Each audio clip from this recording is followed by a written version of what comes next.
Salut tout le monde, c'est Nebran et bienvenue sur Etnaran. Première vidéo que je fais concernant l'impression 3D, puisqu'aujourd'hui on va parler de ce petit carton. Petit, pas si petit que ça, hein, mais de ce carton que je viens de recevoir par la poste, que j'ai attendu toute la journée de pouvoir l'ouvrir. Donc ce carton contient, comme vous avez pu le lire dans le titre, une imprimante 3D, une Anycubic i3 Mega.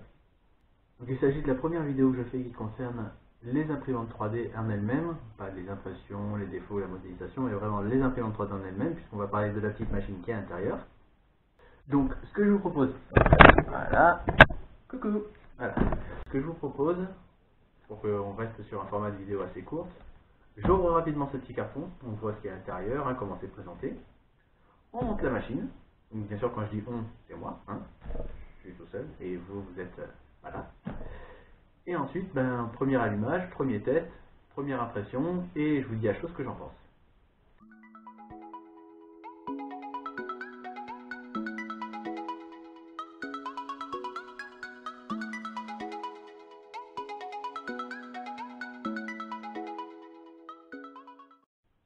Bien, maintenant que la machine est sortie de sa boîte, on va pouvoir voir un petit peu la machine plus en détail. Donc comme je vous l'ai dit, la machine est assez simple en elle-même à monter. Donc il y a deux pièces principales, ceci. Voilà, donc on a l'axe X ici et l'axe Z, avec des tiges trapézoïdales.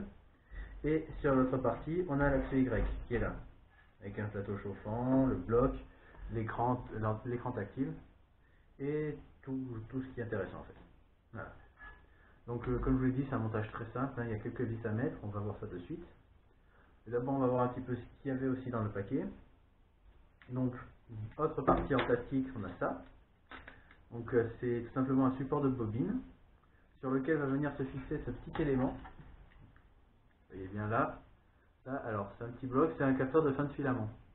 Enfin, d'après ce que j'ai compris, hein. C'est pas encore, je le découvre en même temps que vous, donc d'après moi c'est le capteur de fin de filament, c'est-à-dire que dès qu'il n'y a plus de filament sur la bobine ou que le filament se casse, quoi que ce soit, ça va envoyer un signal directement à la machine qui va mettre en pause l'impression.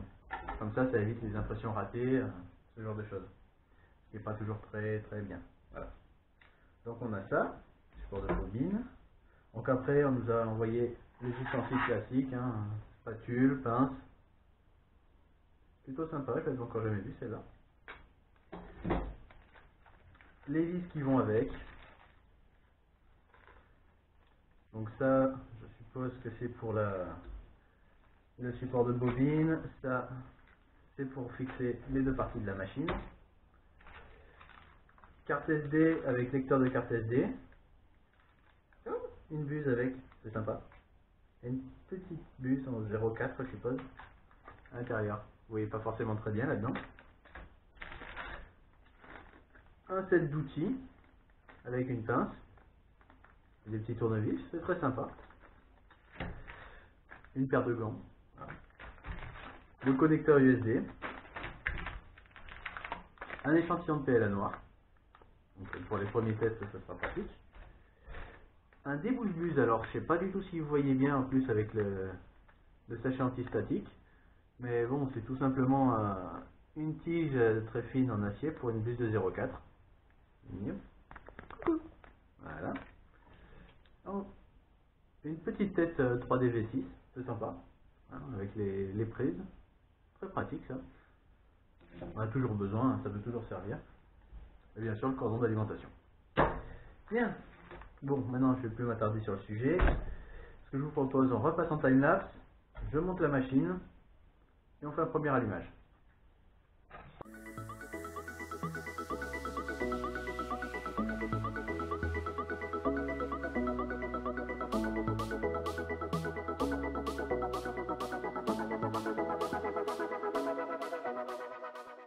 Et voilà, donc l'imprimante est montée. Donc vous avez vu, il n'y a rien de vraiment compliqué. Il y a 8 vis à mettre.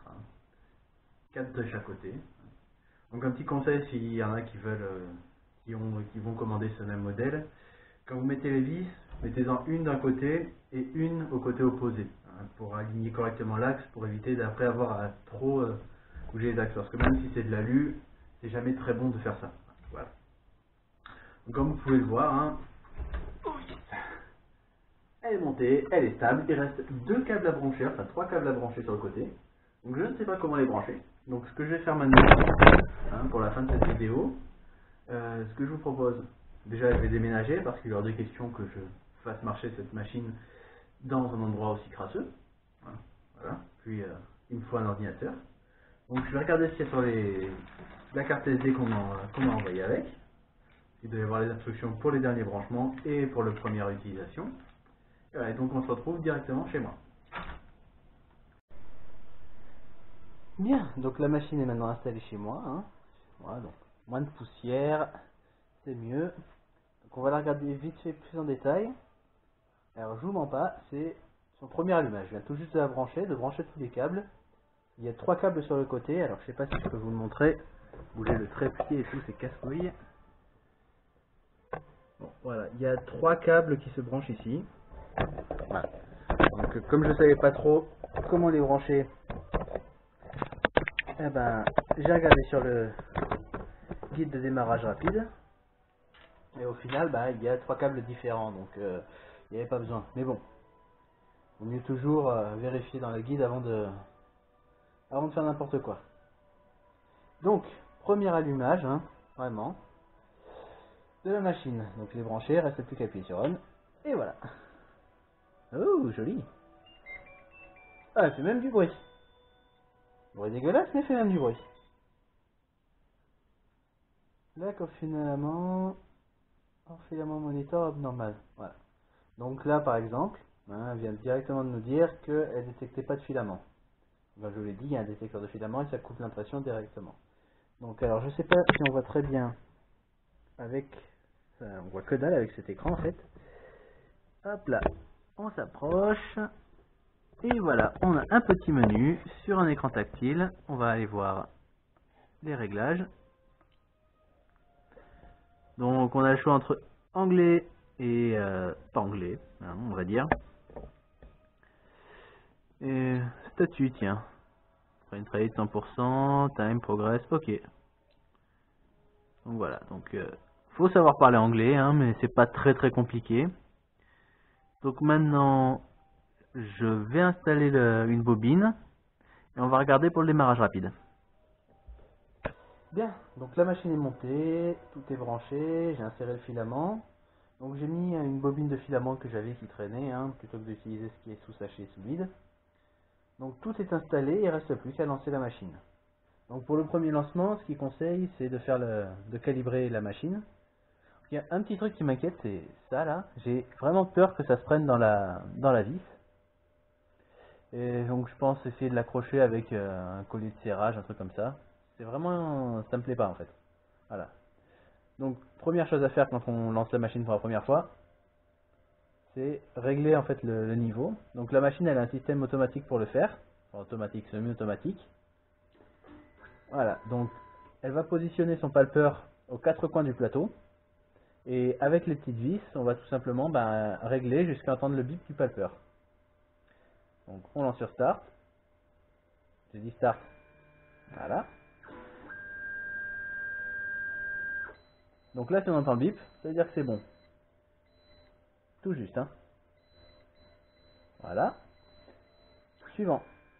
Vous voyez ça, j'ai vraiment peur que ça se prenne dans le truc quand ça va passer à l'autre.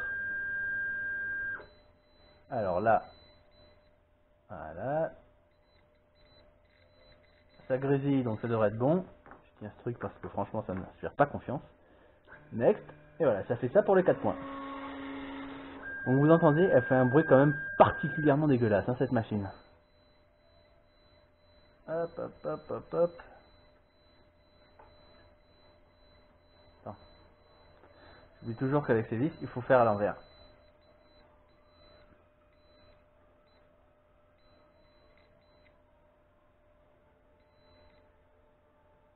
Très sensible. Bon, ça a l'air d'être bon. Next. Et le dernier. Carrément pas serré. Hop là.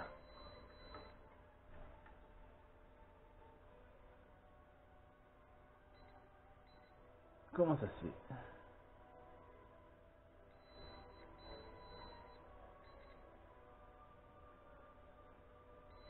La dernière vis c'est vraiment pas serré du tout. J'aime pas trop ça. Voilà. Maintenant on peut vérifier. Check no heating. Donc à température ambiante.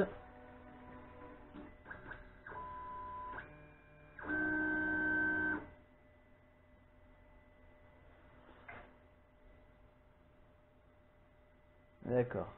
Donc en fait ça fait se déplacer la buse. Ça n'a pas l'air de graver le Bultac. Alors ils ont mis un Bultac, ils en ont même filé un deuxième.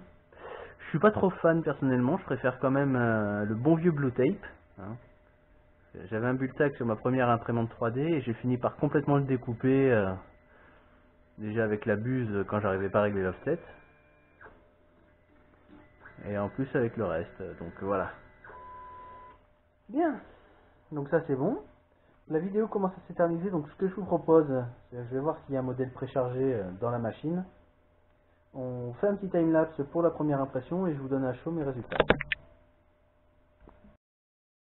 Bien, donc l'impression c'est terminé. Donc j'avais dit que je ferais un timelapse, mais j'ai eu un problème de batterie sur ma caméra.